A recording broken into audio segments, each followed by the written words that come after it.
few moments later. Assalamualaikum warahmatullahi wabarakatuh. Saya Elsa Olivia, Prodi Perbankan Syariah 4B. Di sini saya ingin menjelaskan tentang penafsiran surat Al-Baqarah ayat 219. Jadi ayat ini menjelaskan bahwa minuman keras dan judi itu memang punya manfaat, tapi dosanya jauh lebih besar. Khamar dalam bahasa Arab berarti segala sesuatu yang memabukkan, terutama yang terbuat dari anggur atau bahan lain.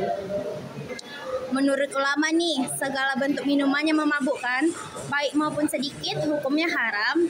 Nabi Muhammad SAW juga pernah bersabda bahwa semua yang memabukkan itu haram. Para ulama seperti Imam Malik Syafi'i dan Ahmad bin Hanbal punya pendapat yang tegas bahwa semua jenis minuman yang bisa mabuk itu dilarang meskipun hanya sedikit. Bahkan ada pendapat yang menyebut kalau minuman yang tidak memabukkan tapi berasal dari bahan yang sama, tetapi bisa dianggap haram jika bisa berubah menjadi khamar. Ayat ini juga diikuti dengan ayat lain, surat An-Nisa ayat 43 yang melarang salat dalam keadaan mabuk karena orang yang mabuk tidak bisa fokus atau memahami bacaan salat. Dari sini terlihat bagaimana pelanggar khamar dilakukan secara bertahap oleh Allah Subhanahu wa Ta'ala, karena awalnya hanya diperingati soal bahayanya, lalu dilarang mendekati salat saat mabuk, dan akhirnya benar-benar diharamkan secara total.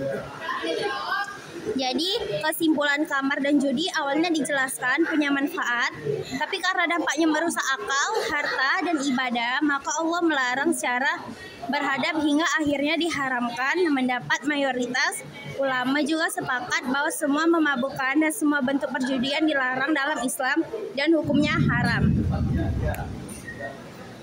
Baik, sekian dari presentasi kami. Ada yang ingin bertanya? Saya Fadila Amana. Di sini saya akan bertanya tentang materi yang kakak jelaskan tadi. Itu mengapa meskipun ada manfaat dalam khamar dan judi, Allah tetap menyebut bahwa dosanya lebih besar dari manfaatnya dalam surah Al-Baqarah ayat 219. Baik, saya akan menjawab pertanyaan dari Anda. Jadi Allah Subhanahu wa Ta'ala itu kan menyebut bahwa dosa khamar atau minuman keras dan judi lebih besar dari manfaatnya, karena manfaat yang ada bersifat duniawi dan terbatas.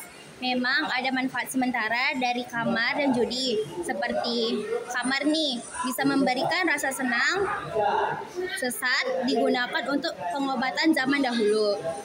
Kalau judi ini bisa memberikan keuntungan finansial secara instan bagi beberapa orang. Tapi semua manfaat itu bersifat lahirlah dan tidak bertahan lama, karena seringkali hanya dinikmati oleh segelintir orang. Jadi kesimpulannya Allah ini kan menyebutnya bahwa dosanya lebih besar dari manfaat untuk menunjukkan bahwa kerusakan moral, sosial, dan spiritual yang ditimbulkan oleh khamar dan jauh lebih besar dan penting untuk dihindari daripada manfaat sesat yang bisa diperoleh darinya. Sekian penjelasan dari saya.